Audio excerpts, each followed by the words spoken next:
और एक आप देखिए 8K माइल्स को 11% का सर्ज लेकर ये स्टॉक ट्रेड कर रहा है और स्ट्रॉन्ग सेट ऑफ अर्निंग्स आए हैं कंपनी के, जिसके बाद एक स्ट्रॉन्ग परफॉर्मेंस 8K माइल्स की ओर से देखी जा रही है। और इन्हीं अर्निंग्स पर बात करने के लिए we have with us Mr. Suresh Venkatachari, Chairman Managing Director of 8K Miles. Mr. Venkatachari, good afternoon. Welcome to the show and congratulations for the strong set of numbers.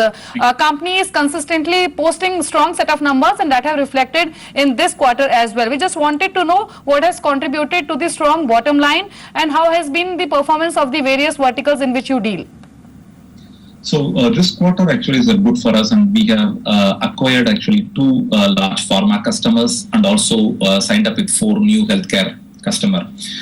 And also we could able to place our people in the last quarter we have recruited. So these all added into the top line and bottom line of this quarter actually. Okay. In that case, Mr. Venkatachari, are you still targeting more big clients for pharma space which can add more to your earnings? And secondly, the company have also reported strong margins in this quarter. What sort of impact do you see due to cross-currency headwinds going forward? Will you be able to maintain such margins in the coming quarters as well? See, we used to continuously do around 33 to 34% EBITDA margins for several quarters, except the last quarter where our EBITDA margin is dipped to 30% actually. So we would hope to continue to maintain around 34-35% of EBITDA margin, and this is achievable through our solutions actually. Okay. Our Cloud Easy Oracle solution is deployed in more number of pharma customers, and also we are actually making that ready for now for BFSI customer as well, banking and financial customer as well. So as it automates into many number of customers, actually we would be able to see improved bottom line, because these are actually done through our managed services platform and our integrated platform. Okay. Mr. Venkatachari, one more question. What is your current exposure to UK and Europe, and how much this area contributes to your total revenues, first of all, and Brexit is going to impact your earnings going forward? And the second part of this question will be related to US business. Are you seeing any pricing pressure from US clients? Okay, the first part actually, we do not have any exposure in Britain. Actually, we do not have any operations in Europe, except we have few customers in Europe actually, which are actually serviced in the US actually. So we do not have any exposure to Brexit. But however, we intend to open our European operation very soon. But that has now, we are waiting to hear more about Brexit and what are the impacts. On the second question on the US pricing pressure, see, there is always a constant pricing pressure happens. So that to counter that, we always do automation more into a solution-driven approach rather than a people-driven approach.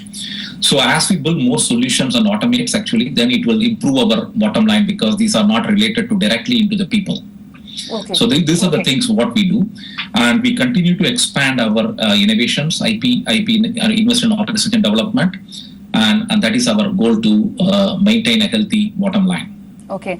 And what kind of growth you are expecting in cloud computing, and which area, probably the countries you are focusing, which can effectively contribute to your numbers? Major growth in the IT space itself actually, cloud computing and big data. Okay. So our majority of revenue comes from that industry actually.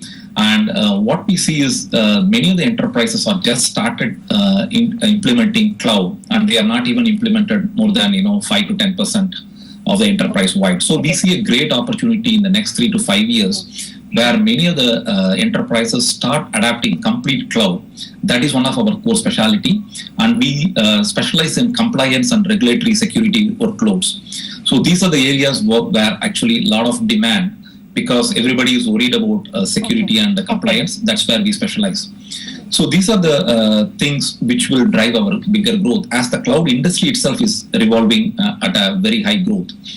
And even if a slowdown happens, people move away from a capex to opex model, which is the cloud computing. So we see a great fit. Okay. Last question to you, Mr. Venkatachari. What is the guidance for this fiscal as far as revenue is concerned? We do not give any forecast actually. We would like to maintain a similar growth That is our goal right now. Okay. Well, thanks, Mr. Venkatachari, for talking to us. Congratulations once again for these strong numbers this time, and all the very best for the coming quarters as well. Stock day high पर trade कर रहा है 188 के levels पर. Strong set of earnings company ने इस quarter में नहीं बल्कि कंसिस्टेंटली कई क्वार्टर से कंपनी पोस्ट करी, और जिस तरह से बताया मिस्टर वेंकटचारी ने भी कि कई बड़े क्लाइंट्स उन्होंने अपने फार्मा बिजनेस में ऐड किए हैं जिन्होंने कंट्रीब्यूट किया है. यूरोप में कंपनी का फिलहाल कोई एक्सपोजर नहीं है, पर आगे वो अपना जरूर एक्सपैंड करने का सोच रहे हैं यूरोप में, और यूएस मार्केट से अच्छी ग्रोथ आते हुए देखिए. ऑर्डर फ्लोज जो हैं वो बने हुए हैं कंसिस्टेंटली कंपनी के, और स्टॉक देखिए 11% ऊपर ट्रेड कर रहा है. चंदन, आप कुछ कमेंट करना चाहेंगे 8 के माइल्स पर? जी हाँ, देखिए 8 के माइल्स काफी दिनों के कंसोलिडेशन के बाद में ब्रेकआउट हुआ है, और आज के दिन सरप्राइजिंगली लगभग नॉर्मल डे से 20-30 गुना ट्रेडिंग वॉल्यूम लगभग 3,85,000 का एज ऑफ नाउ वॉल्यूम हो चुका है. तो मेरे हिसाब से प्राइस वॉल्यूम ब्रेकआउट है और 2020 तक काउंटर जा सकता है. इसका जो प्रीवियस हर्डल था 1940 उसको ये पार करके होल्ड कर रहा है, तो मेरे हिसाब से थोड़ी सी बाइंग इंटरेस्ट यहाँ पे आ सकती है. जी, तो 8 के माइल्स अब और एक्सटेंड हुआ है, अब दिन के उच्चतम स्तरों पर आ चुका है और 194 रुपए की बढ़त दिखा रहा है. चंदन, संक्षेप में 2 ट्रेड्स जो आप रेकमेंड करना चाहें रिमेनिंग सेशन के लिए या फिर नेक्स्ट सेशन के लिए? जी हाँ, देखिए 1-2 दिन के हिसाब से 2 ट्रेड. एक पहला बाय रहेगा पिडिलाइट में. पिडिलाइट इंडस्ट्री ने देखिए काफी अच्छा ब्रेकआउट दिया है, लाइफ टाइम हाई टेरिटरी पे चल रहा है, और इनफैक्ट जब मार्केट कंसोलिडेशन या करेक्शन हुआ तो काउंटर में कुछ ज्यादा पैनिक नहीं देखने को मिला, और वापस यहाँ पे एक नया ब्रेकआउट 50 डे मूविंग एवरेज के ऊपर आया. तो मेरे हिसाब से यहाँ पे खरीदारी की सलाह रहेगी. 723 का स्टॉप लॉस लगा के 760 तक के टारगेट के लिए पे कीजिए. दूसरा ट्रेड रहेगा यहाँ पे सेल साइड में, वो रहेगा सेल ऑन जस्ट डायल. देखिए इसका जो स्ट्रक्चर वो काफी वीक है, लगातार लो टॉप स्लो बॉटम फॉर्मेशन बना रहा है. क्लोजिंग बेसिस पे और होल्डिंग बेसिस पे 600 का लेवल इसने तोड़ दिया, इसलिए बिक वाली गिरा सकती है. 620 के स्टॉप लॉस से नीचे में 550-540 के टारगेट के लिए बिक वाली की सलाह रहेगी. जी, चलिए शुक्रिया चंदन आपका बातचीत करने के लिए और अपने ट्रेडिंग आइडियाज भी शेयर करने के लिए. एक छोटे से ब्रेक का यहाँ पर वक्त हो गया, जब वापस लौटेंगे तो आप देख सकेंगे फटाफट फ्यूचर. नमस्कार.